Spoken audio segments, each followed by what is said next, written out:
Well, good afternoon, ladies and gentlemen, and thank you so much for being here today.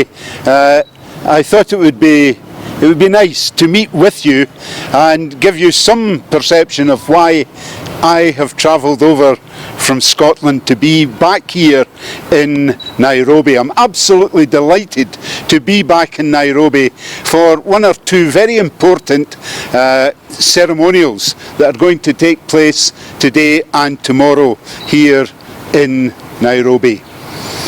It's been a very enjoyable time so far. The Scottish Freemasons in East Africa, and we have 10 lodges here, all operated from back in Edinburgh in Scotland, and we have 10 very active Freemasons lodges here who are doing a lot for the communities in which they reside. Yesterday I had the great privilege of being in Naivasha, where the Scottish Freemasons and the lodges there have been involved with the local primary school. They've replaced the roof of the school. They've retiled the floors in the school. But most importantly, they have provided an IT laboratory so that the children can be taught with the latest of the technology available. And I'm extremely proud of the Scottish Freemasonry here in the country that they have done this. We've also been involved in things like providing ambulances in Uganda, and each lodge does its own thing as well with its own charitable outlook. Contrary to what some people believe, Freemasonry is purely and simply an organisation where we try and make good men better men. We try and instill in them the values of integrity, of honesty, being God-fearing in whatever they wish. We try, in fact, the three principles of Freemasonry are quite simple and straightforward.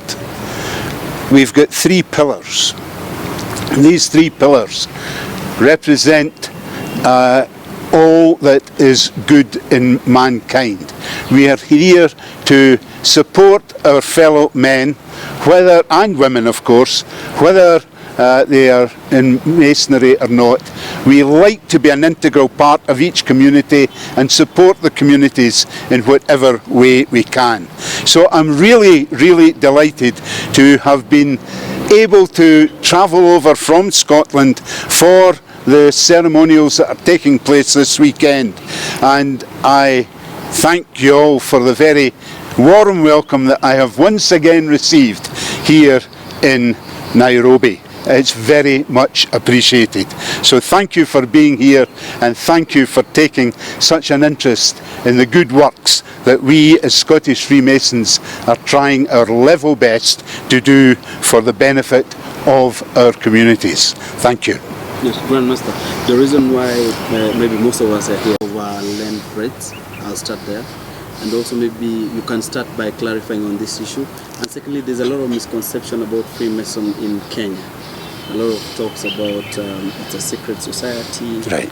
Misconception about okay. worship. Maybe you can clarify. Right, let me clarify that for you. First and foremostly, I have been briefed on the issue that this place was closed down. As you see, it's not closed down anymore. I am not fully aware of the situation. All I know is it is now been passed to the legal advisors and it is in their hands, and we await the outcome of that. But for the time being, as you can see, we are back as normal, and that's as far as I know about the prevailing situation. You ask about the misconception about misconceptions. The secret society. There are also claims of, let me just say, how Kenyans see. There are a lot of suspicion and claims of right. people worshipping and all that. You can address this. To be perfectly honest with you, there's nothing. We're told that Freemasonry is a secret society. It's not. If it was a secret society, I wouldn't be standing here talking to you today. It is a society that's got one or two wee secrets, and those wee secrets are nothing to worry about. It's simply to make sure that anyone who's coming into Freemasonry, we've got something exciting to tell them as they progress through the various degrees in Freemasonry. In basics, there are 3 degrees in Freemasonry. The first degree, and through that degree, the candidates are encouraged to take cognizance of the laws of the country that they live in. They're encouraged to do all that they can for their neighbour and to become good people. We move from there, they take their second step in Freemasonry, and in that degree we explore the liberal arts and sciences such as music, geometry, that type of thing. There's nothing untoward about it. If you go into any of the websites and things now, you can see all about Freemasonry. There's very few secrets at all. My concern is that if you go into the website, you will see so many things in there that are totally and utterly untrue when it comes to Freemasonry. There's no hokey-pokey or anything at all about it. We're simply good, honest men who are trying to make good, honest men out of other men and improve society and bring to society all that we can through our charitable works. I had, and this affects men throughout the world, prostate cancer is a horrible disease that can affect every man. All the men standing here just now, statistics will dictate that 2 out of 5, I think it is, of us will all end up with some form of prostate disease. That being the case, I launched a program a few years ago called Make It a Million. As a result of Make It a Million, we have managed to hand over £1.2 million to cancer research. Cancer research that will benefit men in Scotland, England, Kenya, Tanzania, the Caribbean, Australia, wherever you like. That money is being used for the benefit of all of us. That is what we are about, trying to make life better.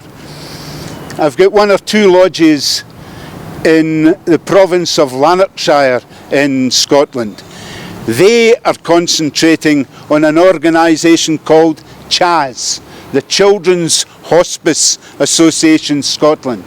And where they are coming from is they are doing all that they can to make the lives of children who know they're going to die, but make them as best as they can during their short lifespan.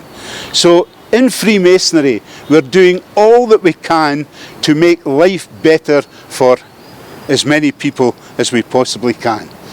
There's nothing witchcraft or anything about it at all. It's all good, wholesome stuff, trying to make good men better men. How can you categorize Freemasonry? Is it a religious? No. See, I've been in Freemasonry now for 55 years. And, you know, I enjoy every moment of my Freemasonry. I have no regrets whatsoever about being a Freemason for the past 55 years. And I like to think that every year I learn something new and I get some form of trait that helps me to be a better man and do whatever I can for mankind. it charity? Is it philanthropy? Is it kindness? I like your word there, kindness. And we do what we... Can I give you one more example? In my own province back in Scotland, we support a school in Malawi, a school that specialises in deaf children. The school has about 150 pupils. They are all profoundly deaf. And what we do from Scotland is we supply the school with wood for the woodworking classes. We supply the teacher for the woodworking classes. We have in the past supplied a solar pump to allow the water and what have you to be pumped without a problem. We've provided new mattresses for the school. We've provided food for the school. And that's from charity. yeah. It's. I mean, we've visited the school. I think I've been there 7 times now, and you know, to see the way these children react when we take with us bits and pieces. It's absolutely tremendous, and the teachers do a great job, and if we can help them in any way. And it's the same yesterday when I saw the work that the Kenyan Freemasons have done in the school at Naivasha. Absolutely superb. And these children are being given opportunities that they might never ever have had if it hadn't been for the work that the guys down there have done. Maybe which doctrine have you subscribed? Like there is that 66 number. Is it associated with Freemason? Sorry? The doctrine. Which doctrine have you subscribed to as a Freemason? Like there is a myth here that is being associated with 666. Is it by any way associated with the Freemason? No. He's asking which specific do you follow like? This is it.